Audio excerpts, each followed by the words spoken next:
Olá, tudo bem? Começando mais um Contando História com Gabriel Carrara. E hoje nós vamos falar sobre um tema que muita gente acha que tem dúvida, né? Então a gente vai compreender um pouco mais sobre a história do uso capião. E nada melhor do que trazer dois especialistas no assunto. Já tive o privilégio aí de a gente conversar numa live e o objetivo hoje é a gente estender um pouco mais essa conversa que foi tão boa. Obrigado, Dr. Júlio César, e obrigado, Heloíse Sonza. Muito obrigado por vocês estarem aqui. Tudo bem? Tudo certo. Obrigada novamente, por esse convite e falarmos de algo que é tão necessário, e fundamental a gente passar para a sociedade, a regularização de imóveis e uma das formas que a gente mais utiliza realmente na prática, que é o uso capião.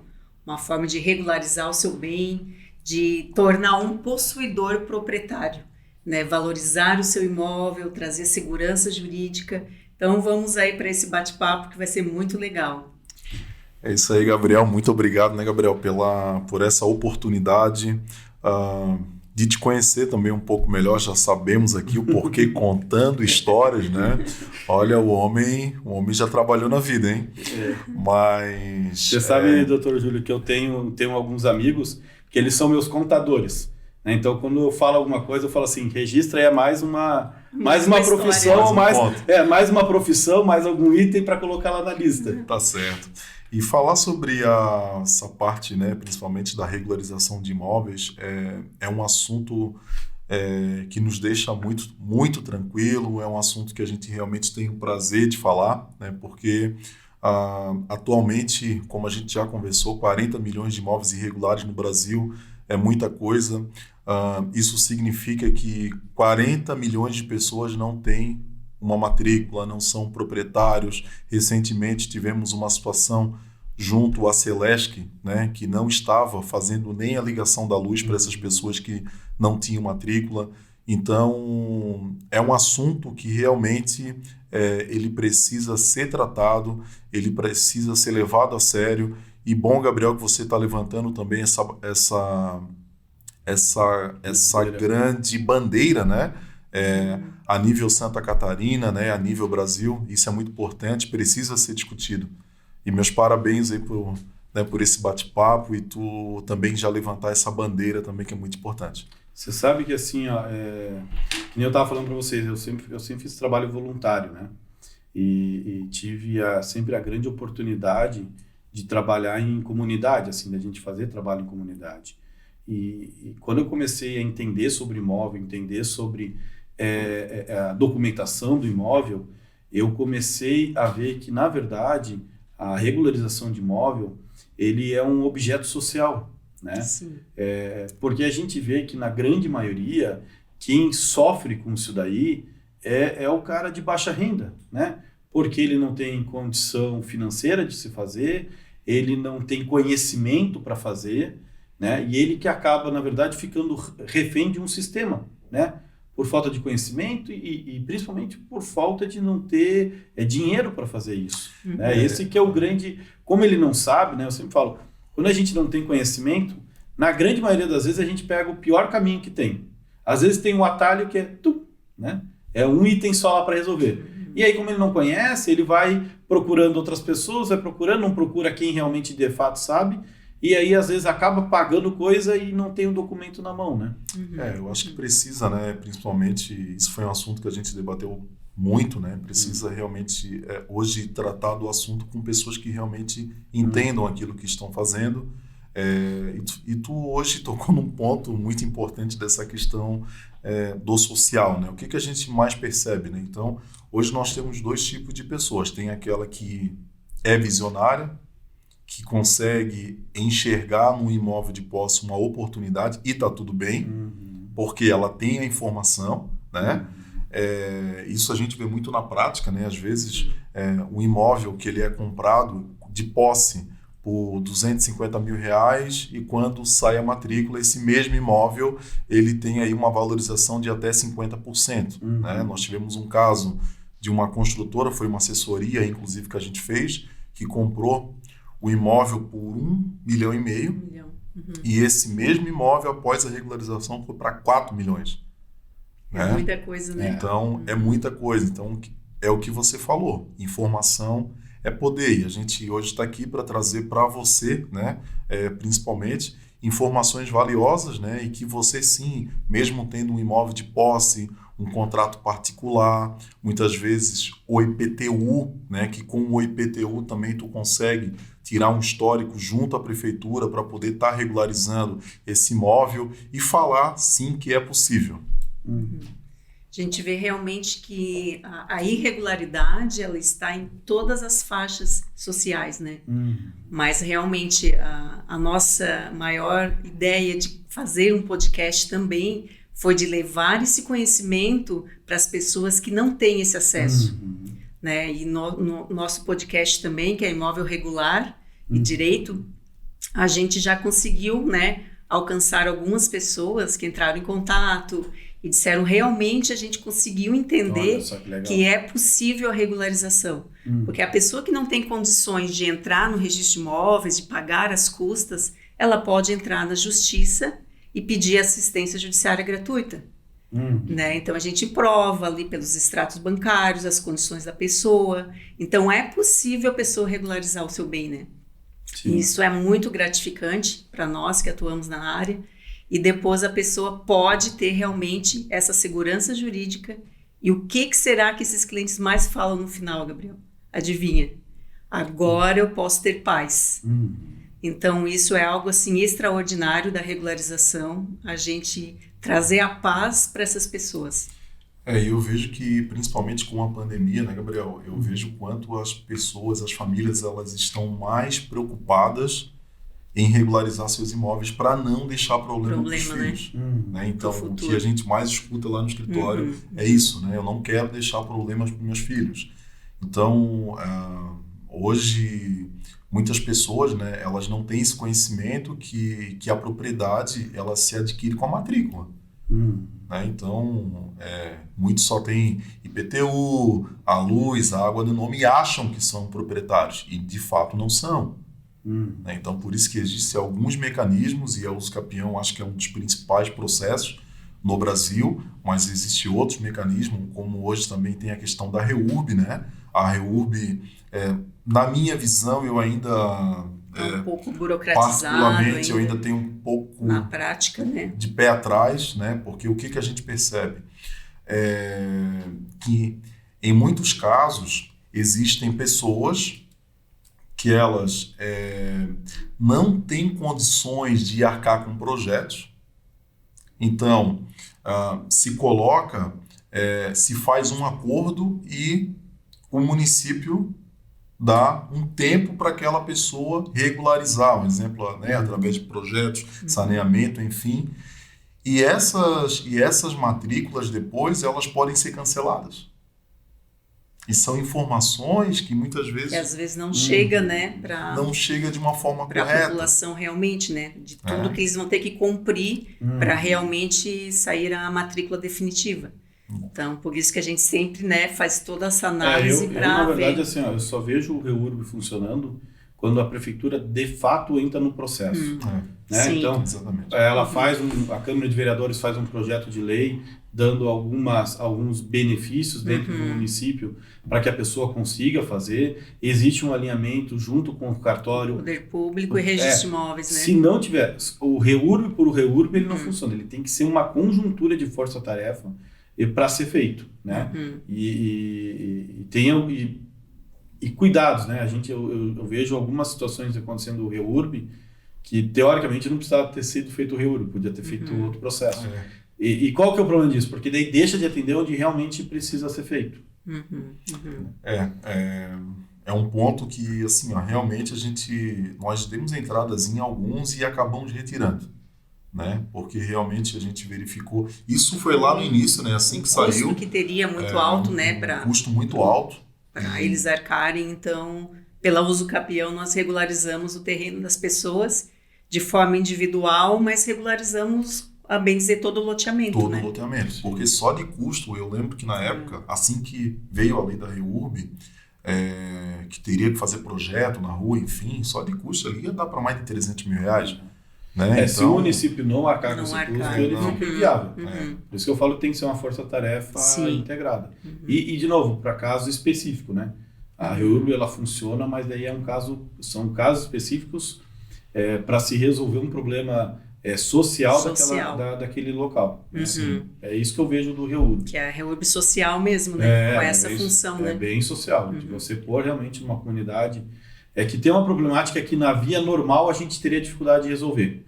Então, é um processo que de repente, se eu fosse fazer uso capião, ia me incomodar muito, né?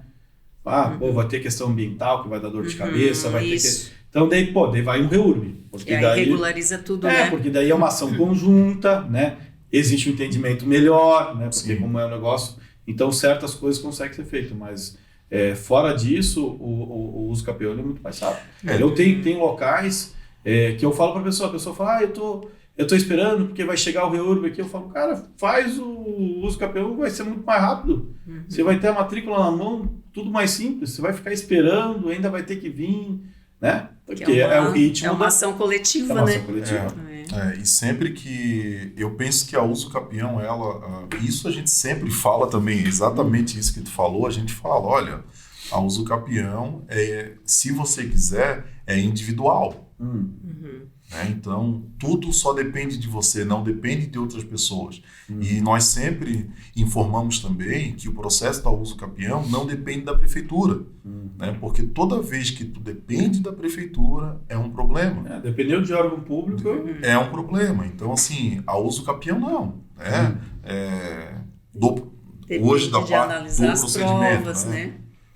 Tu faz a ata notarial, tu pega a documentação desse cliente...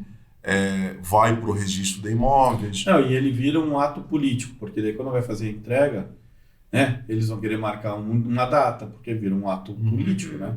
E tá tudo certo, não vejo problema quanto a isso, mas a pessoa que quer aquele documento, ela tem que entender que se ela for, vai demorar. Vai demorar bem mais, né? Vai. E o que mais nos procuram, quando eles nos procuram para regularizar, eles querem agilidade também, né, Gabriel? Que muitas pessoas já estão realmente pensando ou em fazer uma sucessão hereditária dos bens, né, uma holding ou algo nesse sentido, ou querem vender o seu imóvel, né, que também... Eu, na maioria das vezes, quando as pessoas me procuram nesse caso, né, que daí a gente orienta, encaminha aí para as devidas pessoas, é o ato de venda. É o ato da venda. Falo pro cara, você quer vender? Cara, eu falo, pois mas é a história da valorização. Então, vamos regularizar primeiro? Regularize isso daqui, daí a gente põe para vender. Porque daí você vai ganhar mais, dá mais segurança, vai poder financiar, né? Tem tudo essas... Sim. Eu fiz uma reunião com uma imobiliária, que eu até comentei na nossa live, que essa imobiliária tinha 200 e poucos imóveis de posse. Né? E eu perguntei, e como está essa venda? Doutor, a gente não consegue vender. Né? Então, tu consegue fazer uma análise que todo mundo perde. O vendedor, ele perde. O corretor de imóveis não consegue vender, porque não consegue financiar. E hoje quem é que tem dinheiro à vista? Difícil. Né? Então, principalmente você, corretor que está nos assistindo, eu acho que tem que levantar também essa bandeira aqui.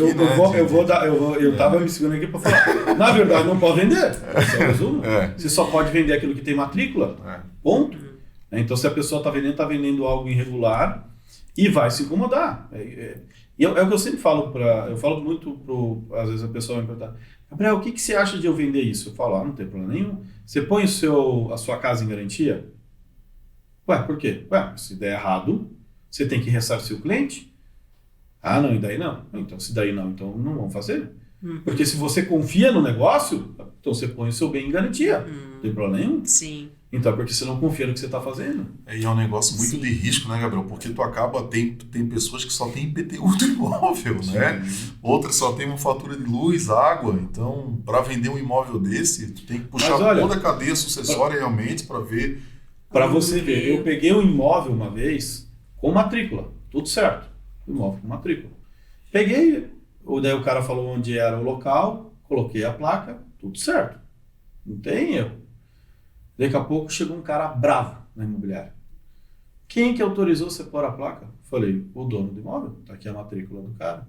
E tinha matrícula. Tinha matrícula. Mas as histórias da vida, né? A história da vida é que aquilo ali tinha discussão e o cara fez uma sobrematrícula. Nossa. Uma sobrematrícula de uma outra área.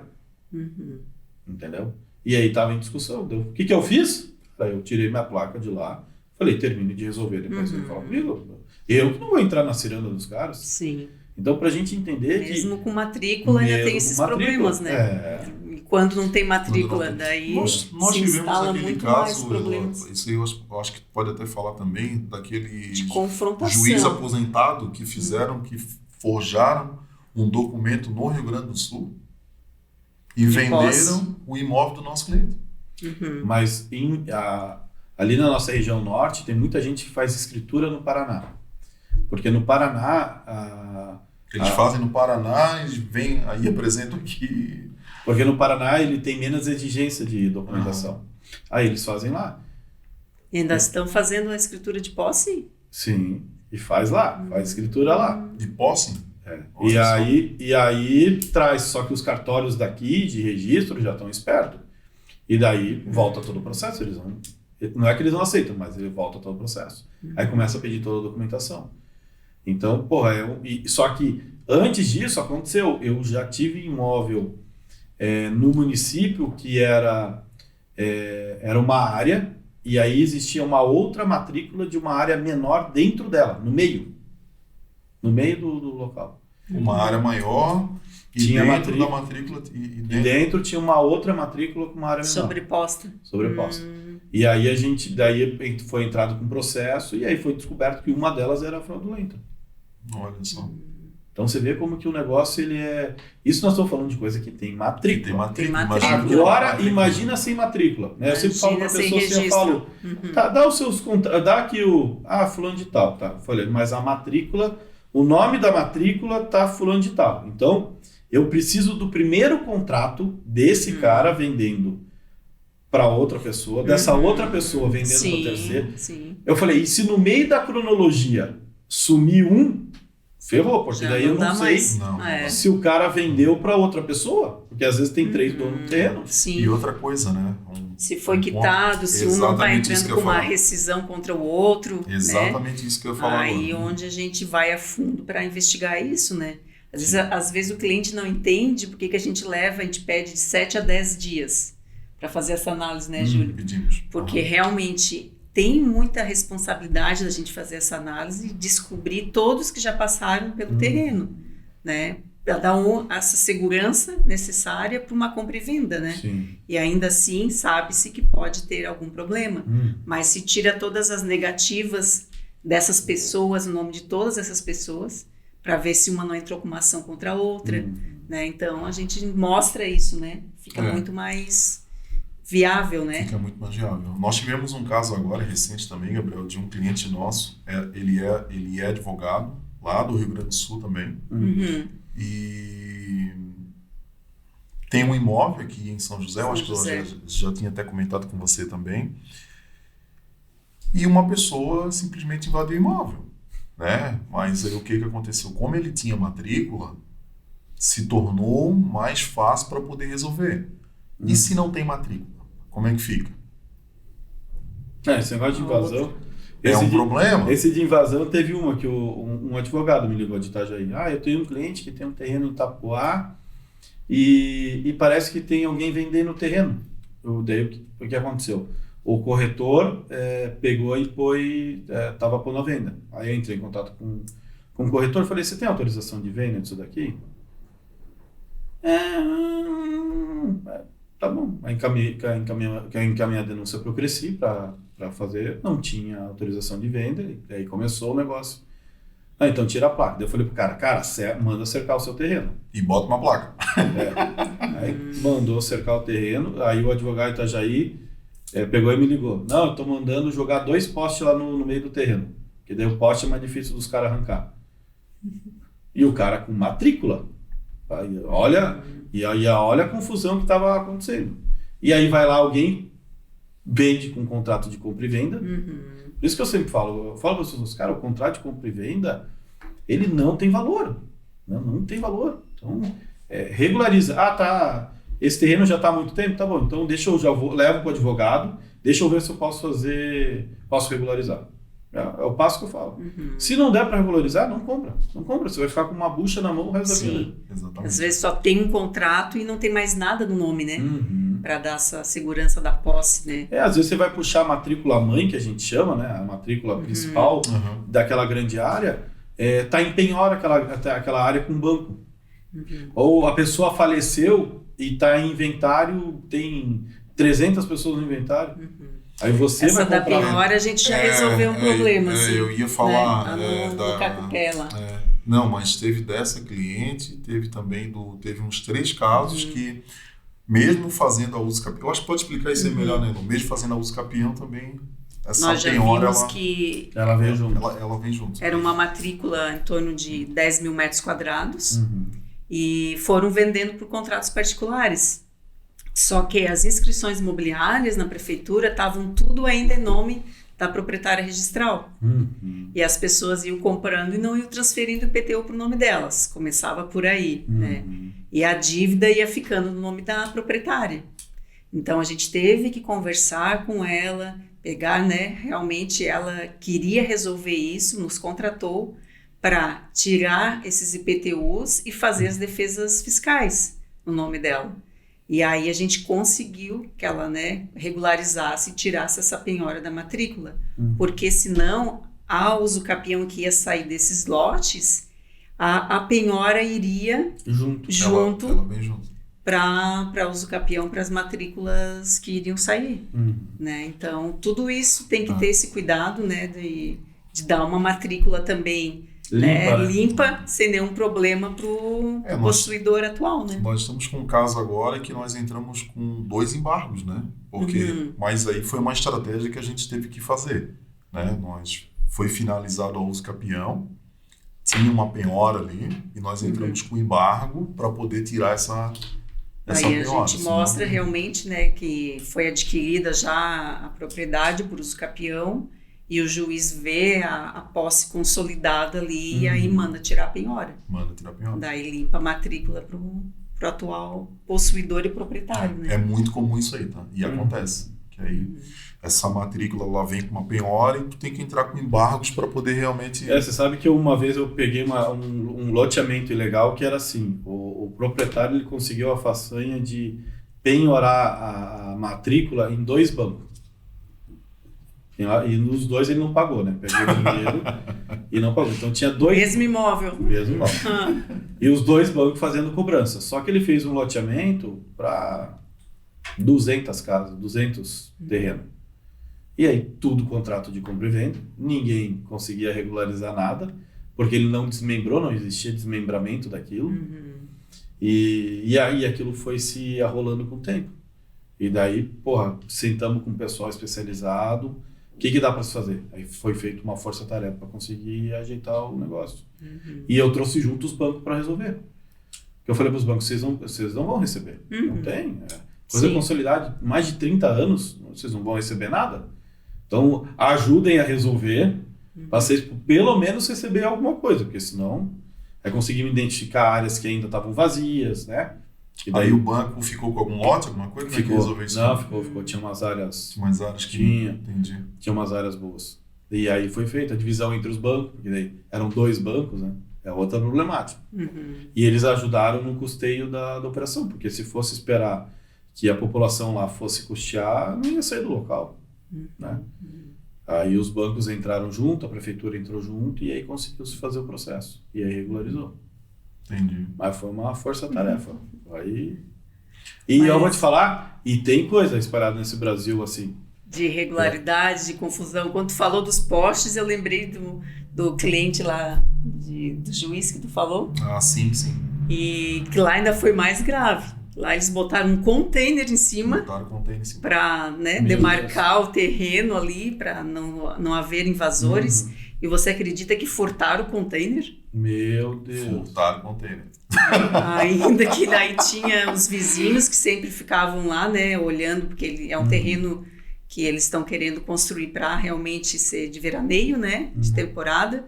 E aí avisaram ela, o container que tinha aqui já não tem mais, levaram essa madrugada. E aí ela foi lá e conseguimos, né, fazer com que fosse força policiais, foi identificado quem retirou e entramos tanto com o processo penal contra essas pessoas, contra uma ação também para manutenção de posse deles. Né? Mas agora ela quer regularizar, Sim, né? agora Deixar de Mas eu ter peguei uma vez que imóvel assim, só ó, de posse. era um loteamento que estava em processo em fase de aprovação, e aí o proprietário, nesse meio do caminho, ficou sem dinheiro e parou de fazer. Aí as pessoas foram lá e invadiram. Aí uma pessoa foi lá e comprou o projeto do loteamento e comprou para fazer. E aí ali já tinha 10 pessoas morando. Mas essas pessoas compraram Não com boa fé. Não compraram. Não, invadiram. Não, elas invadiram. Invadiram. Nossa. Não invadiram. E aí foi todo um processo, né? E aí tem que tirar essas pessoas. Porque nós estamos falando um negócio de 5 anos já. Aí, entra com o usufruto, cara, aí começa. É uma dor de cabeça. Tem que fazer cálculo. Tem que fazer hoje cálculo. tem É a melhor estratégia, né? Tem que resguardar muito os seus bens hoje para Tem. não ter esses problemas futuros, né? Sim. Demarcar bem os terrenos, né? Se tem um registro público já, né? Se consolida mais quem é o dono. Quem é o dono desse terreno, né? Então, por isso a regularização é tão importante, né, Gabriel? E um ponto também importante que a gente também, eu gosto sempre de falar, é que algumas pessoas acham que apenas ter a matrícula e o imóvel também ele se encontra regular, mas às vezes precisa do habite, tu precisa de outras questões. Mas você sabe que isso assim, é muito comum, 2 itens. Um é o cara ter a matrícula, né? Só que ele não averbou a construção. E daí, quando você pega para vender aquele imóvel, você fala pro cara, tá tudo certinho? Ele fala, não, tá tudo certinho. Tá. E traz feliz para você a matrícula. Tá aqui, daí você lê a matrícula. Não tá verbado. Aí você fala assim, eu vou tirar uma atualizada, porque de repente não tá atualizada, né? Daí você tira atualizada. Tá igual. Sai igual do que tava. Aí você fala, cara, mas você não averbou a construção? Mas como assim averbar a construção? Aí eu falo, vamos começar do princípio. Você tem projeto da casa? Vamos começar. Não, tem projeto, tá, paguei, tá aqui, tem a pastinha, né? Então, tá, nós vamos ter que regularizar. É tranquilo, mas nós vamos ter que regularizar isso daí. Mas é mais uns meses que tu vai levar ali, né? Agora o duro quando o cara fala assim, não, fui eu próprio que construí. Você fala, meu Deus do céu, agora... Aí não tem nada, né? Não. E antigamente, a uso capião, ela saía, se tu conseguisse provar, né? A edificação também, ali, ao mesmo tempo, saía na matrícula. Hoje, Só isso terreno. já não acontece mais. Então, o próprio registro de imóveis também já coloca que existe uma construção, né, irregular e que ela precisa ser regularizada. Né? Então, isso hoje já vem na matrícula também. Aí depois o cara faz o habite do imóvel.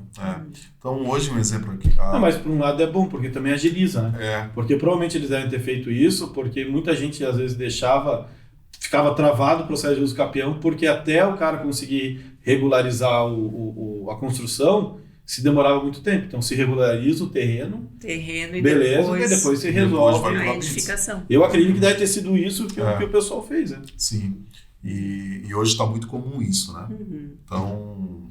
E outra coisa que é comum acontecer é a pessoa comprar o lote com o construtor, e aí é prática dos loteadores não fazer o registro disso daí na matrícula. Sim. E aí o cara fica lá 20 anos pagando, 30 anos pagando. Ele paga, quita e a vida dele tá tudo certo, ele quitou o terreno, tá tudo certo. E daí nesse meio desse processo, às vezes a loteadora quebra e não sei o quê, e tá lá o terreno do cara. Daí quando ele vai vender, ele vai entender que ele não tem um imóvel no nome dele, tem uma construção de uma baita de uma casa e não tem nada. Então, como são os loteamentos irregulares. Eu acho que assim, eu acho que a gente fala pouco, a gente devia falar mais e deixar claro para as pessoas o que é registro, o que é matrícula, o que é escritura e o que é contrato de compra e venda. Porque a grande maioria, e aí eu ponho até profissionais como corretor de imóvel, ainda não consegue ter esse discernimento das diferenças. Então, tipo assim, eu falo, contrato de compra e venda é um acordo assinado. O contrato de compra e venda nada mais é do que um acordo entre as duas partes. Entre as duas partes, né? A escritura é um acordo com o registro de um tabelião, né? E se não for também verbado na matrícula, não. E o que é válido? Cara, é válido o registro. Então, eu posso ter a escritura na mão, mas enquanto eu não registrar, ela não é minha. Então, a matrícula, eu brinco que ela é o livrinho do imóvel, né? É o livrinho, ali é onde eu sei a história, né? O que aconteceu, né? É a certidão de nascimento, do imóvel, né? Então, tudo ali, o que aconteceu com o imóvel, eu estou sabendo. Então, enquanto eu não pegar essa escritura e colocá-la lá, né? Não tem outro processo. Já diz o velho ditado, né? Quem não registra não é dono. Não é dono. Mas você sabe que um dia desse eu estava pensando, por que acontece isso? Porque, na grande maioria das vezes, a porta de entrada para a pessoa quando compra imóvel é imóvel financiado. E daí, no ato do imóvel financiado, você não faz escritura. Você pega o contrato do banco e já registra. tem validade de escritura. Então, o cara não tem experiência, de fazer a escritura. Então, teoricamente, quando ele vai fazer algum outro processo e ele faz a escritura, então na cabeça dele ele está fazendo a mesma coisa. Eu estou indo num cartório. Porque só vai no tabelionato, né? A pessoa não sabe, às vezes, a diferença do tabelionato para o cartório. Para ele, tudo é a mesma coisa. E não são dois ambientes diferentes. Né? Mas quando a gente finaliza um processo, a gente tenta deixar bem claro explicamos que no isso momento pros clientes. que ele for vender, ele precisa fazer uma escritura pública. Porque senão o imóvel vai voltar a ser irregular. Vai voltar a ser que irregular. Tem que levar para o registro de imóveis, né? Então a gente sempre tenta deixar isso de uma forma muito clara para o cliente, porque senão ele faz um contrato de compra e venda, o comprador muitas vezes também, para não gastar, vai ficar assim, né? Porque não quer pagar ITBI, não quer pagar os impostos. E aí o imóvel, que era regular, volta a ser irregular novamente. Então, por isso que eu acho que a gente estava conversando sobre isso, né? Eu acho que a quantidade de imóveis, hoje tem 60% de imóveis irregulares, eu acho que não tão cedo não vai baixar, entendeu? Sim. Porque tu torna esse imóvel regular, depois as pessoas também elas já vão vendendo por contrato de compra e venda, não transferem, aí é um problema. Vamos voltar à história de novo da história do financiamento. Aí o cara comprou o apartamento lá no plano Minha Casa Minha Vida, faixa 1. Que ele não pode revender esse imóvel nos 5 anos. E nem alugar, né? Que tem uns que alugam ainda. Aí o que acontece? Ele não consegue mais pagar a prestação, ou ele... Não, faixa 1 normalmente não é questão de valor, né? A partir da faixa 2 que é questão de valor. Faixa 1, que é bem barato quanto ele paga, é porque às vezes ele desistiu de morar lá, né? E aí ele vende aquilo ali num contrato de compra e venda. E aí o cara vende para outro, que vende para outro, aí daqui a pouco se para de se pagar aquele imóvel. Pegamos um caso bem emblemático. Eu acho que até é legal explicar, né, Luiz, sobre essa situação, né? Que aconteceu exatamente isso. Lembrei de uma história. Contando história, né? Um contrato com o banco, tinha esse primeiro contrato de financiamento com o banco, e aí o proprietário ali que estava, né, já no registro, junto com a Caixa, claro, né? Ele fez uma procuração pública e começaram a vender com contratos particulares. E se passaram 4 contratos particulares. Meu Deus. Mas ainda que todos vinham pagando o financiamento da forma correta. Né? Aí agora chegou nesse possuidor, o proprietário lá que estava, o primeiro com a Caixa, cancelou as procurações. Porque ele alega que não tinha conhecimento do... Que ele alega que não permitiu que os contratos posteriores pudessem ser feitos, mas era uma procuração com possibilidade de subestabelecimento. Então, ele fez esse subestabelecimento, né? Subestabelecimento e ainda com poderes para venda. Estava tudo lá. Né? Então, mas chegou agora o possuidor atual quer regularizar, ainda que a sorte que ele tem condições de quitar a Caixa, que é o banco, e ele está se dispondo a isso para poder aí o registro passar para o nome dele. Porque senão vai ficar um imóvel irregular, né? Exatamente. E esse foi na Caixa ainda e suspendeu os pagamentos. Aí nossos clientes querem pagar, não consegue, porque não está no nome dele, nós tivemos que entrar com uma ação. Fica pagando em juízo. Temos que entrar com uma ação, Temos que né? entrar com uma ação. Para ele pagar em juízo e aí quitar a Caixa fazendo o levantamento do débito. Que coisa. Ou seja, tu falou uma coisa que, olha só, né? E Tudo vai gerando outra problema. regularização que me veio, que é muito importante hoje, que é a extremação.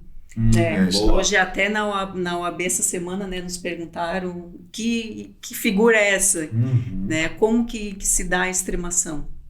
Então ela veio realmente para resolver as matrículas que são infrações, né, que antes a gente não tinha essa figura jurídica, né, que fosse tão rápida, ágil, que pode ser feita no extrajudicial, que os proprietários que vivem num condomínio, infrações, eles podem hoje, a lei permite que eles tenham uma matrícula própria, né, porque hoje ninguém é obrigado a viver em condomínio, né, a pessoa não pode ser obrigada, e se esse lote já é consolidado há no mínimo 5 anos, ela pode requerer extremação, para aí sim ter o seu registro público individualizado, né, vai ter o seu IPTU individualizado, a matrícula individualizada, e não vai mais depender da assinatura das outras pessoas quando quiser vender um imóvel, um exemplo, né? Ficava nessa dependência, né, Gabriel? Que acontece às vezes muito em questão familiar isso, né? A pessoa faz... Que fica em condomínio, né? Faz um condomínio 10 familiar. pessoas, 15 ali em condomínio, aí um quer vender, o outro não quer. E essas matrículas mais antigas, né, tem muito isso, né? Tem matrícula de 10 mil metros quadrados que tu olha a matrícula, é escritura, né? E a pessoa, ela não tem uma matrícula própria. Então a extremação, né, realmente foi um avanço para regularizar, né? Muito de uma grande forma nessa no extrajudicial ainda, né? Eu acho que isso daí a gente vai usar muito, porque tá para sair uma lei onde diminui o metro quadrado da área rural. Hoje a área rural é 20 mil metros quadrados no mínimo. 2 hectares ali, né? E aí já foi para o Senado agora para ir para 5 mil metros quadrados. E na área rural a gente vê muito isso daí acontecer. O cara monta lá, filho, não sei o quê, e ele vai dando um pedaço para um pedaço para outro. O filho já vai vendendo. E aí fica aquele negócio, é uma matrícula só, né? E aí o cara não consegue vender, e aí ele quer vender, porque às vezes ele não quer mais morar ali, e fica aquele imbróglio, né? Teve uma história assim lá em Santo Amaro, né? Um conhecido nosso que perguntou para nós se era viável, era seguro ele comprar um imóvel que era infração lá em Santo Amaro. E aí a gente foi ver, não tinha um mínimo para o desmembramento. Ele ia ter que comprar rural, e viver infração. No rural, para fazer isso, tem que ter 20 mil metros quadrados. Agora, se a lei mudar para 5 mil, poxa, vai abrir um mar de possibilidade. Que é diferente da uso capião, né? Porque a uso capião, quando tu entra com o processo, muitas vezes, a depender do tipo da uso capião, não tem essa exigência, né? Esse mínimo, né? Então, antes tinha até foi feita uma discussão, acho que uns 5 anos atrás, 6 anos atrás, né? Que a prefeitura também tinha essa situação que o uso capião o terreno é tantos metros, mas o plano diretor é tantos metros, aí não se passava uso capião. Então, hoje, né, hoje já é o isso aí já entendimento dos registradores a possibilidade, né? Mas nós passamos por isso, Gabriel. Nós passamos por isso aí. Você sabe que eu estou com um caso que é bem provável que a gente vai ter que fazer uso capião, porque a pessoa tem um imóvel há mais de 70 anos. O imóvel tem uma edificação, o imóvel... O terreno é 10 por 10 e a casa é 5 por 5, né? Ela tem no fundo ela tem um pouquinho maior, mas vamos considerar 5 por 5. Só que está totalmente fora do zoneamento atual. E aí, nós estamos falando de matrícula antiga, só tem o terreno. Sim. Não se tem a obra disso daí. Então, a medida do terreno já não pode mais pelo plano diretor. Não existe terreno 10 por 10. Não existe. Terreno mínimo é 300 metros quadrados. Então, já é o primeiro problema. Segundo, que a obra não está regularizada. Né? E a pessoa morreu, só que antes de ela morrer, ela deixou como doação. Então, Olha a dificuldade que nós vamos ter que enfrentar. Ela deixou uma doação. E daí um dos estudos que um advogado lá me passou é, de repente, a gente fazer um processo de uso capião, que vai ser mais fácil do que eu tentar fazer, teoricamente, porque para mim registrar a doação, eu tenho que regularizar o imóvel. E ele tem a posse há 70 anos, é isso? Tem, paga IPTU, tudo. Ah, não, então Não, tem que ser Que uso capião. tem aí uma da possibilidade da gente usar o uso capião, né? É justificar que não dá para regularizar de outra forma. É o óbice, né? Porque, na verdade, assim, vamos dizer, o que seria o correto, né? Ele faz a regularização, contrata um topógrafo para confirmar as divisas, tudo certo, contrata um engenheiro para fazer uma planta, faz a aprovação, tira-se o habits daquilo, tudo certo, paga aquilo no INSS geral, porque tem mais de 70 anos, é só uma taxa só, paga aquilo ali, averba todo esse processo, né? Esses 3 processos, pega o processo de doação, averba e tá tudo certo, a matrícula tá... Esse seria o caminho normal. Porém, todavia, entretanto, é um caminho que ele vai encontrar muita barreira nesse meio do caminho. Né? Porque ele já vai encontrar barreira na prefeitura, por conta do tamanho do lote, por conta da construção do imóvel. Não vai ser aprovado, né? Na Então, daí o caminho é justificar. Mesmo ele tendo a matrícula, é preferível ele fazer o uso capião. E será que não seria interessante até para quem nos assiste também, Elô e Gabriel, explicar esse passo a passo da uso capião para a pessoa ter essa noção, Elô? Opa, pode dar uma explicada aí. Eu acho interessante. Como que quando o cliente chega, quando você, né, chega no escritório, um exemplo, o que se faz, né? Quais são essas etapas? Eu acho que é importante para a pessoa. Sim. Excelente, muito boa. Tem várias etapas, né, o processo da uso capião. E uma das etapas que são muito importantes é a etapa inicial já, porque a gente faz esse levantamento da documentação.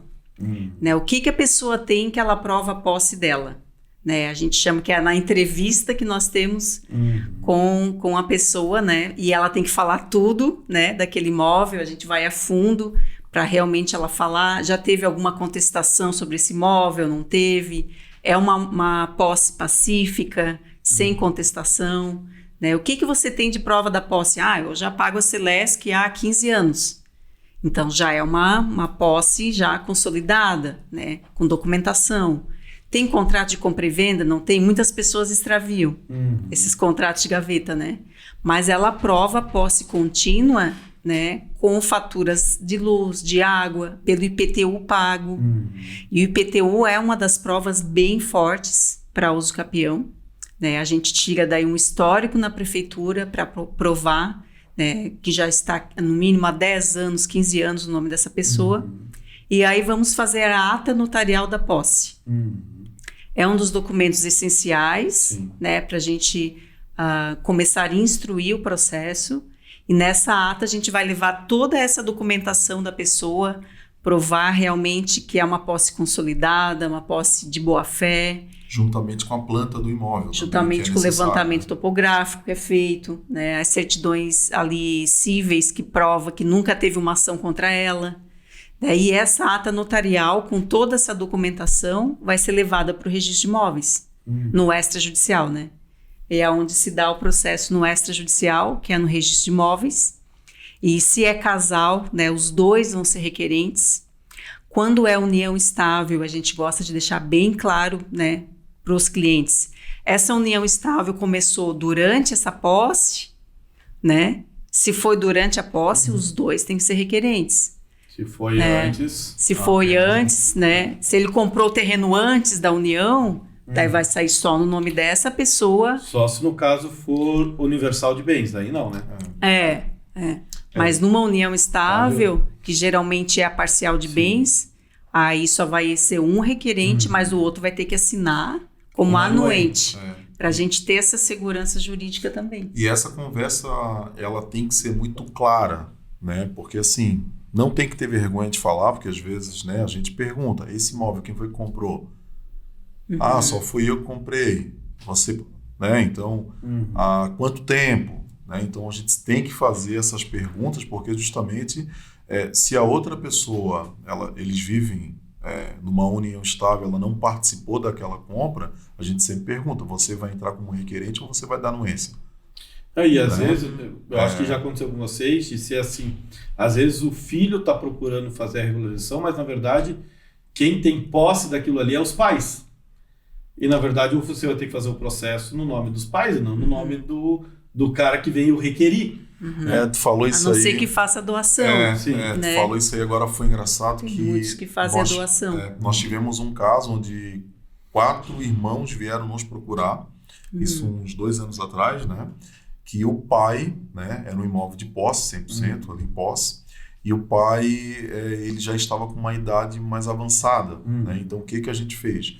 A gente fez um planejamento, fez um contrato de doação particular do pai doando para esses filhos, né? E nós fizemos a uso capião no nome dos filhos, dos 4. Perfeito. Né? Então, tem essa possibilidade também, porque aí tu faz o contrato de doação e desse contrato de doação tu consegue fazer a uso capião no nome dos filhos. Porque Inclusive, aí tu já tinha uns que moravam no terreno, né? tinha Também uns já que ainda, moravam junto no com o pai, imóvel e tal. entendeu? Então, é um gasto, né? Porque logo depois o pai veio a falecer. Acho que meses depois que a gente concluiu o processo. Que legal, hein? O pai veio a falecer e legal, entenda, pessoal. Não é a morte, mas que legal que eles já conseguiu estavam com o ajustar imóvel isso regularizado, né? Antes do pai falecer, né? Acho que, com certeza o pai descansou, né? Isso, exatamente. porque era uma preocupação dele. Então, quando ele viu aquele documento, aquele registro público, né, ele ficou em paz, né? Meus filhos já regularizaram o terreno no nome deles. Então, isso é gratificante, né? E sobre isso, assim, tem cada história, né, Gabriel?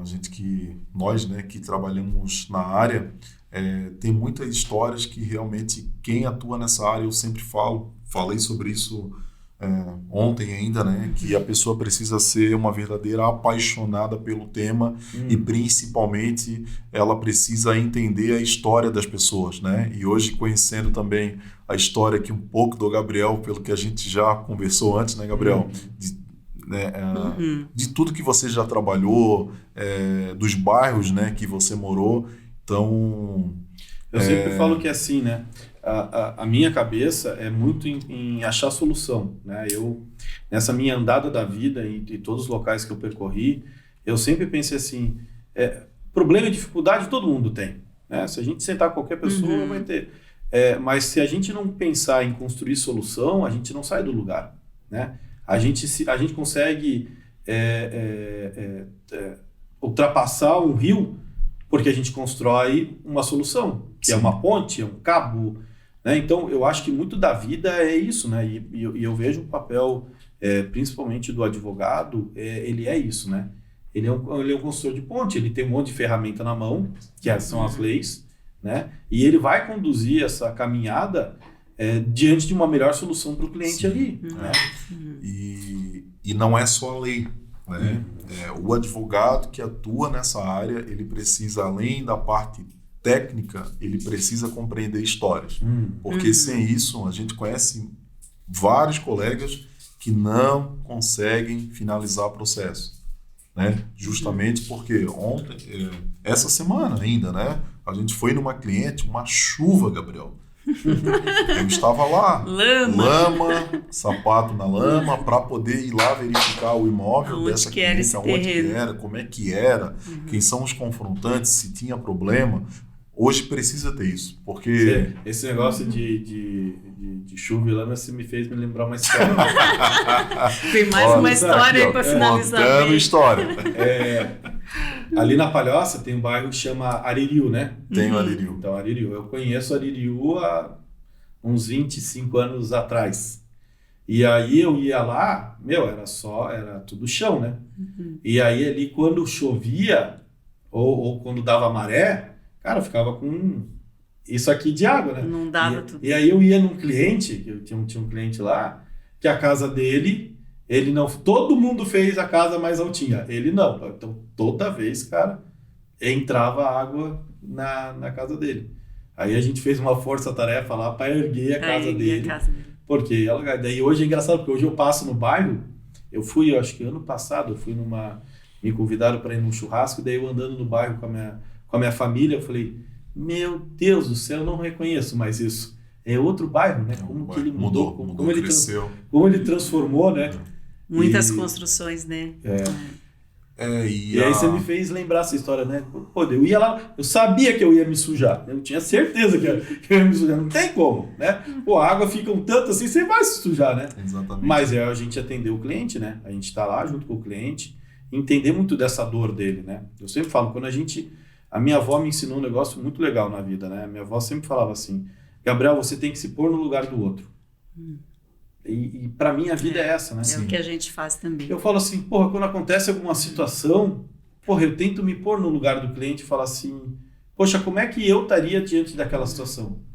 Pô, eu estaria muito mais bravo do que ele. Então, poxa, eu tenho que dar uma atenção diferenciada, porque eu tô achando até que ele é calmo perto do que eu faria no lugar dele. Então, quando a gente se põe no lugar do outro, eu acho que é muito isso que você fala, né, Júlio? Muda a forma da gente atender a pessoa, né? Muda. É a gente respeitar realmente cada história, né? Isso é realmente que a gente traz para nossa vida como profissionais e que casa com a nossa vida pessoal, né? Nós somos assim, né? E a gente quer realmente ver resguardado cada direito de cada cliente e a gente se colocar no lugar deles, né? Tem que se colocar. E hoje, né, Gabriel, quando o imóvel realmente ele não está regularizado, tu percebe que a prefeitura, muitas vezes, ela não dá uma atenção devida, né? Então, hoje nós estamos falando aqui de algo muito maior do que a gente imagina, né? Quando tu começa a olhar o bairro de cima para baixo, tu vê que é toda uma estrutura, né? E muitas vezes, quando um começa, faz o processo da uso capião, ele regulariza, o imóvel dele já está valendo um pouco mais, o vizinho também faz, o outro faz, a prefeitura o imóvel começa a valorizar, né? Porque tem imóvel hoje aí a prefeitura vai asfaltar aquele local. Vai asfaltar o local. Fazer saneamento. É outra visão.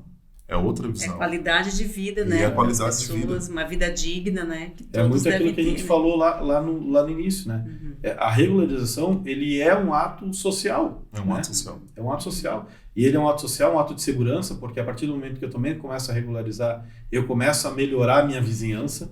Exatamente. Né? Então, assim, na maioria das vezes, quando você olha um bairro irregular, você sabe que tem gente com problema ali. Sim. Tem muitas pessoas boas, mas você tem o cara que vai se esconder ali. Sim. Né? Porque aquilo ali não é registrado. Quer dizer, então, a partir do momento que você começa a regularizar, que você começa a dar ordenamento, aí vai asfalto, vai poste, vai não sei o quê, porra, você resolve o problema social, problema de segurança e, óbvio, valorização do imóvel. E o município olha com outros olhos, sim. Certeza. Porque o imóvel, quando ele não é regularizado, o município não arrecada, Estado não arrecada, União não arrecada, todo mundo deixa de arrecadar, não tem o investimento devido naquele lugar, aí começa a dar problema. Por isso que eu ainda acho que é muito fraco a política pública de regularização de imóvel.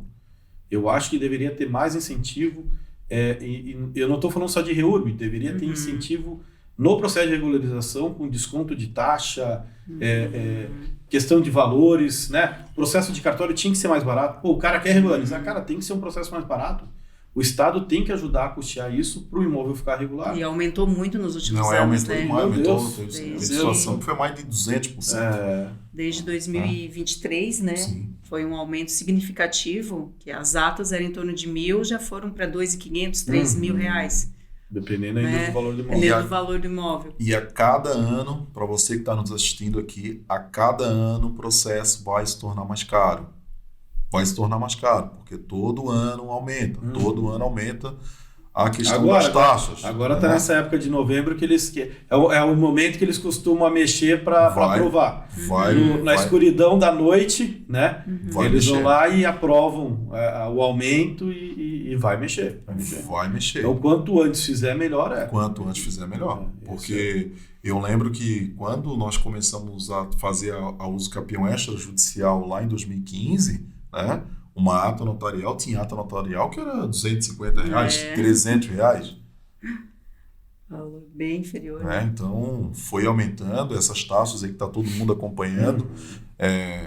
OAB, cresce, está todo mundo aí envolvido nessa batalha para poder diminuir isso, né? Então, é uma batalha, não é fácil. Mas eu acredito muito nesse caminho da gente fazer uma atenção diferenciada para a regularização. Eu acho que precisa fazer uma campanha forte sobre isso. E eu não vejo só no processo da REURB. Por quê? Porque, de novo, a gente vai cair no público, e o público, para qualquer coisa, ele tem lentidão. E ele tem a lentidão que eu falo natural, porque ele tem processo licitatório, ele tem todo um trâmite que tudo para ele andar é mais lento, né? E tem que ser mais lento por conta da confiança no processo. O privado não, o privado ele é rápido, ele é ágil, então teria que existir uma parceria público-privada para ajudar nesses processos de regularização e a gente conseguir aí fazer um arrastão para não acontecer isso que você falou, porque na lentidão que a gente está, na verdade, de 10 que a gente regulariza, 5, metade provavelmente vão voltar a ser irregular. Vão voltar a ser irregular. Eu não vou pagar os impostos, né? Então, olha que loucura. Então, assim, se a gente não fizer uma força-tarefa e trazer isso pro real, a gente vai ter cada vez mais uma problemática. Porque, assim, tem bairros que eu conheço aí, a gente roda bastante, exemplo, em São Francisco, tem um bairro chamado Enseada. Nós tivemos em São Francisco lá, né? Aquilo ali é um campo de diversão, de regularização para ser. Nós tivemos lá. Nós vimos. O meu maior absurdo foi tinha um corretor lá que apavorado, né? Ele vendia esses imóveis e aí ele vendia, mas não sabia como. A turma que comprava não sabia como regularizar. E eu acho que estava até a gente chegou a conversar com um juiz lá, fizemos uma reunião, inclusive, sobre isso. Né? O juiz lá da comarca, bem aberto à regularização. Bem aberto à regularização. Porque lá, você vê, uma vez, a primeira, assim, a gente mora ali em Joinville, próximo, então eu já tinha passado por lá. Mas nunca tinha entendido qual que era o tamanho da problemática.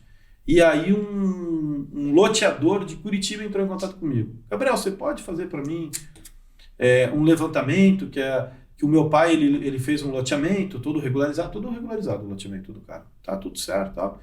E a gente parece que a gente tem ainda mais 20 lotes lá. Você pode ir lá? Eu já pensei comigo. Bem, o rolo deve ser grande. Né? Para ele me ligar. O cara de Curitiba pedir ir, eu falei, não, eu vou lá. Aí fui lá, né, até você entender onde é que é os lotes, né, porque ainda mais loteamento antigo, né. Aí, peguei o mapa, consegui entender onde que eram os lotes. Resumo. Dos 20, 15 estavam ocupados. E não é ocupado, já com casa, com construção com mais de 10 anos. E casa grande, não era coisinha, invasãozinha. Aí ele dormiu também, né? Aí, beleza. Aí eu bati na porta, né? Eu bato na porta. Perguntar pro cara, tá tudo certo. E você comprou de quem? Não, eu comprei fulano de tal, eu tenho contrato de compra e venda. Né?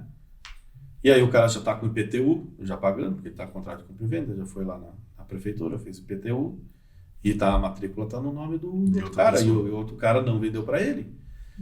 Daí o resumo que eu falei pro cara, tem 5, já manda cercar isso daí, pelo amor de Deus, para ontem, né? Manda cercar isso daí.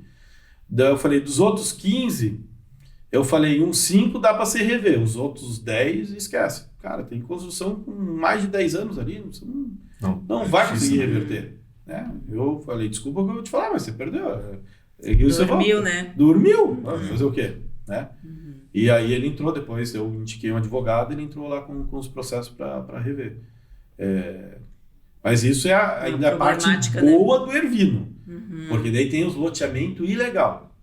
E você sabe quando você está entrando no loteamento ilegal, porque o mesmo fio que é para abastecer uma casa, abastece 50.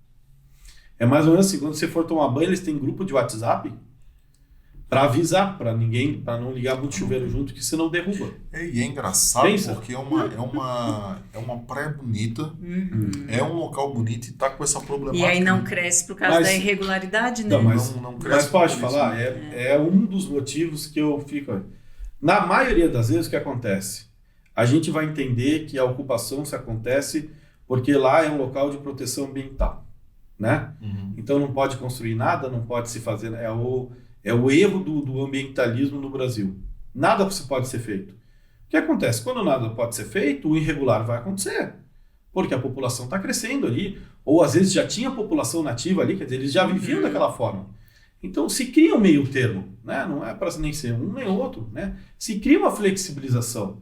O não pode, ele é muito pesado. Não, você pode. A contrapartida é essa e essa. eu tenho certeza todo mundo iria fazer a contrapartida. O problema é que na maioria das vezes é assim, não pode. E não tem escolha. Não pode. Teve um caso recente agora lá na Daniela, não foi? Lá na próxima da Daniela, lá, né? Que tiraram uma família de lá, né? Que também já morava mais de 50 anos no imóvel lá e tiraram. Mas ele é pescador. É cara que cresceu ali, então, sabe? Tem que ter... Exigir a infraestrutura, exigir o saneamento, né? Não, tem que fazer uma casa que não seja grudada. Hoje tem tanta solução ecológica. A casa não pode ser grudada no solo. O sistema de tratamento de esgoto tem que ser um tratamento diferenciado de tal forma. Tem maneiras do cara continuar vivendo naquele ambiente. E eu acho que é muito legal, porque a partir do momento que você deixa uma pessoa lá e cria a situação, ele vai ser um cara que vai ajudar a preservar. Sim. Do que aquela área está abandonada, ninguém cuida e provavelmente vai ser perdida. Né? Então, quem cresceu ali vai valorizar muito mais, né? A área, né? Preservar, cuidar, né? E Floripa, eu falo que aqui olha, o cara tem que ser... Aqui você tem Campeche, que tem problema, você tem Lagoa, Barra da Lagoa. O Rio Vermelho. Rio Vermelho quase não Vermelho, tem. ingleses, né? Ingleses. E a maioria dos prédios lá são... Edifícios todos irregulares. Já nos ligam sempre, né, lá do Ingleses também, porque lá é um problema, né? Porque assim, aí tu tem aqueles prédios, a maioria dos prédios não tem salas habites, comerciais, não tem nada. Irregulares. Né? Ali é tudo irregular. Então aí, para se resolver, teria que fazer um uso capião da área total, né? Para depois tirar o habite, depois fazer uma instituição ali de condomínio, enfim, para poder resolver. Vou dar um exemplo dos ingleses. Dos ingleses, era um local que teria que ser feito um REURB, uma parceria pública e privada. Se faz um REURB, então libera-se aquela área para se fazer um REURB. E aí, cada um, né? Quem não tem condições usa o ente público e quem tem condições procura o privado, certo? Então você abre para os dois caminhos. Se faz o processo, cara, você ia se regularizar assim, rapidinho. Porque, na verdade, quem ia usar o público ia ser a minoria. Porque até o cara que não tem dinheiro e até alguém interessado em comprar aquilo, o cara ia bancar para o cara fazer para ele comprar o imóvel da pessoa. É tudo muito valorizado, Gabriel, mas assim, tem cada situação que a gente que tá todo dia aí na luta, tu vê que tem pessoas que têm dinheiro e não quer pagar. E fizeram, inclusive, lar legal. Entendeu? Então, sim. A gente tá na rua, a gente verifica, né, o que acontece. Então é um problema. Lá na Palhoça nós temos a Pinheira, né? Liberaram lá para fazer uso capião, não pode. Outro tipo de regularização pode, né? Então, enfim, lá também está um grande problema. Tem essas barreiras, né? Lá tem essas barreiras. A regularização lá. Né? Então lá foi só o lar legal, né? Que está sendo permitido. Por enquanto, só o lar legal. O que é o lar legal? Explica aí para o pessoal para entender. Aí é uma ação judicial, né? Que aí tem que ter a aprovação do TJ, aquele núcleo que é formado para poder ser regularizado pela Justiça, né? Pelo Tribunal de Justiça. E aí, em tese, era para ser feito esse levantamento de pessoas carentes, né? Mas outras pessoas também entram junto. E hoje lá na Pinheira, olha, é força de casa, tá? É força de terreno. Então a maioria, tem um problema lá que tá uma discussão, né, entre governo, município, a União. As divisas, né? As divisas. Do que é parque, do que é reserva, do que pode ser construído, mas aos poucos a gente de novo, né? tem a esperança da regularização lá. No município, eu participei do conselho da cidade, porque o que acontecia, e vou usar esse exemplo porque cabe muito em região de praia. Era uma região rural, onde a gente já tinha um núcleo urbano formado. Quer dizer, sim. Então as metragens, cara, já era de núcleo urbano, 300 metros quadrados, 400. E daí no plano diretor a gente fez alteração daquela localidade para uma região urbana. Então só aquela... A gente fez um levantamento e aí foi escolhida aquela faixa como urbana para se conseguir fazer os processos de regularização. Olha só. Então assim, vou pegar o caso da Pinheira, mas se cabe em outros locais. Às vezes o processo, por isso que eu falo tem que ser uma parceria público-privada. Cara, qual que é o entendimento? Já está consolidado o núcleo urbano? Já. Você não tem mais como voltar atrás. E é isso que às vezes eu fico bravo na parte ambiental. Cara, não tem como se voltar atrás. Então vamos tentar recuperar o que tem? Então, consolidou, isso aqui, faz o levantamento, se resolve isso aqui, se resolve, beleza. E o restante? Não, o restante não vai ter mais. Aqui vai ter que ter preservação, cria uma contrapartida do município de fazer um retorno, cria-se uma associação de bairro também para fazer uma contrapartida, quer dizer, você cria solução, em vez de falar simplesmente, não dá, não dá, o certo é tirar, tá, vai tirar e vai por onde essas pessoas que já estão consolidadas lá há 30, 40 anos, né?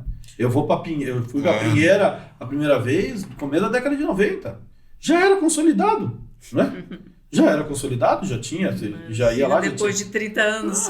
E essa discussão, ela já vem de muito tempo, né? Então a gente está falando aí de mais de 20 anos, né? Que está essa confusão aí, as pessoas que... Eu acho que chegou até a acontecer de pessoas que tinham matrícula depois algumas foram canceladas, né? Então é um problema, entendeu? Sim. Que precisa ser resolvido.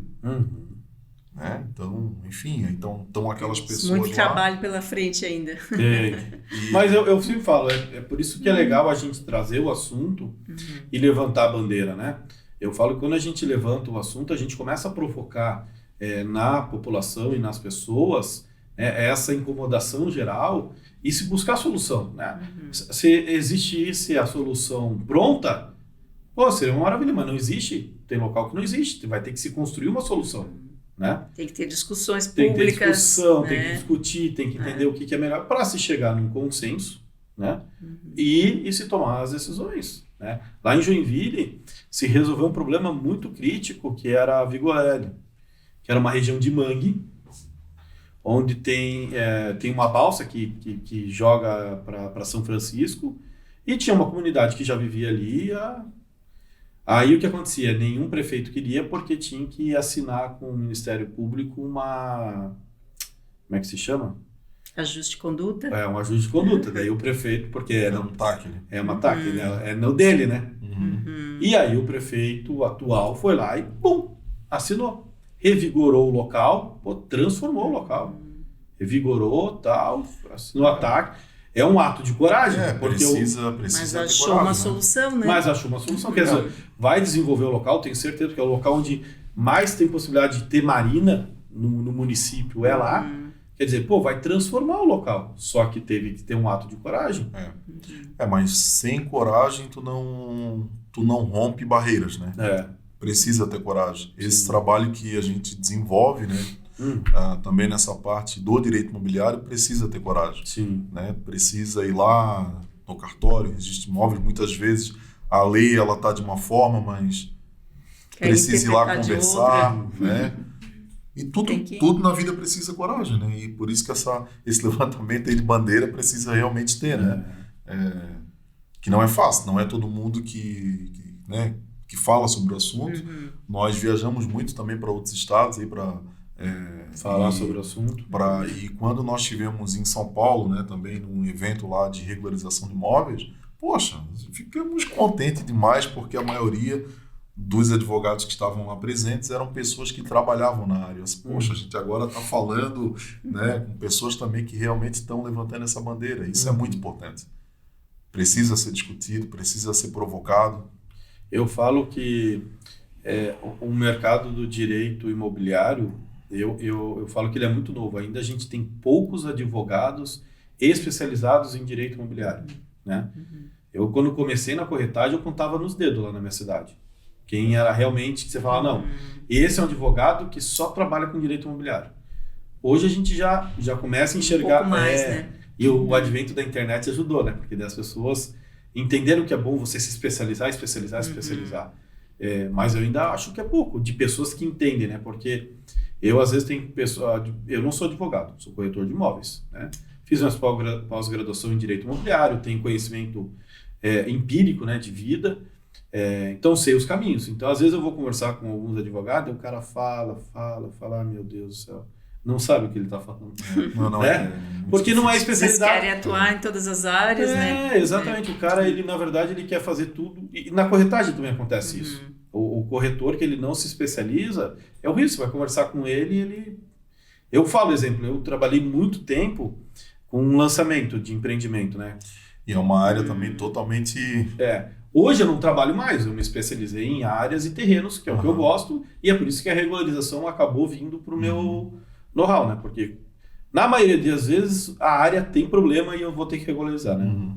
A área perfeita de falar assim, não, tá prontinha para vender, é difícil. É difícil. Então foi por isso que eu acabei aprendendo a mexer com isso. Hoje, quando falam de lançamento para mim, eu falo, cara, eu não tenho conhecimento. Já trabalhei na área, mas hoje eu não tenho... É que é uma abordagem diferente também. O cara vai falar metro quadrado. Eu falo, cara, não faço nem ideia de quanto é que tá. Sei mais ou menos quanto é que tá, mas eu... De repente, uma pessoa que esteja procurando um imóvel saiba mais do que eu. Agora, se for falar de terreno e lote, aí eu posso falar contigo. Sim. Então, a gente entender aonde que a gente está no contexto, né? E não... eu sou corretor, mas não tenho obrigação de saber, né? Posso dar o caminho. Às vezes a pessoa fala, Gabriel, eu tenho um terreno, isso é muito comum. Eu tenho uma área para vender em tal lugar, você pode me ajudar? Eu falei, posso. Eu vou te indicar um corretor lá do local para vender, porque... Eu sempre falo assim, né? Hoje, graças a Deus, né? Nosso escritório, nós estamos numa situação do que a gente realmente, as pessoas nos procuram pela qualidade do nosso trabalho, né? Pelo conhecimento. Pela especialidade, né? E nós não podemos, não é uma questão nem de... Mas a gente não pode, como vem alguns também, mas o tal doutor passou o preço tal para fazer. Eu assim, tá tudo bem, tudo certo. Mas nosso escritório não é o tal doutor, né? A gente trabalha nessa área, a gente... nós sabemos das complexidades, a gente sabe das complexidades, né? Então, assim... Uma vez eu estava vendendo uma fazenda e daí o cara falou, Gabriel, pois mas você está querendo cobrar essa comissão aí, veio um pessoal aqui e está me cobrando tanto. Eu falei, que ótimo, eu acho que o senhor deve fechar com eles. Eu falei, nesse preço, boa sorte. Eu falei, só uma pergunta, eles sabem o que é transcrição, né? Aí... Eu falei, sabe o que vai ter que fazer a hora que for vender, né? Que vai ter que abrir essa transcrição, criar matrícula aqui, né? Mas eu tenho georreferenciamento. Não adianta o senhor só ter o georreferenciamento. Nós vamos ter que abrir essas matrículas e rezar para essas matrículas a gente não ter surpresa na hora de abrir, né? Não, mas assim, né? Eu fico sempre pensando, né? A gente também, nós fizemos muita assessoria para consultoras, para imobiliárias, corretores, enfim. E quando eles querem desconto, eles querem tirar do corretor. Que coisa. Eu fico impressionado. Mas eu já estou numa fase da vida que cara, o meu preço é esse, né? Óbvio que a gente tem flexibilidades em negociações mais complexas. Normal, né? Mas cara, eu sei o meu preço e eu sei até onde eu posso chegar, né? E quanto mais complexo, mais caro eu vou cobrar. Sim. É uma responsabilidade, né? Então, exemplo, eu tenho muito corretor que vem me procurar por saber que eu consigo, que eu entendo sobre alguns assuntos. Então, eu faço muita parceria. Né? Hoje tem que ter parceria mesmo, parceria. Né? Não, tem que então, às vezes, entenda educadamente, eu não estou lá na ponta do negócio, mas eu ajudei o cara a solucionar um problema e fechar a venda. Eu tenho um preço sobre isso, eu vou cobrar, não tem problema. Falo pro cara, a gente, no ato da venda, eu vou ter que receber tanto, porque eu sei resolver esse problema que você está falando. Eu sei o caminho. Né? E muitos não vão saber, né? Não. E hoje a parceria é isso, né? A gente também, a gente tem alguns advogados parceiros, isso é fundamental.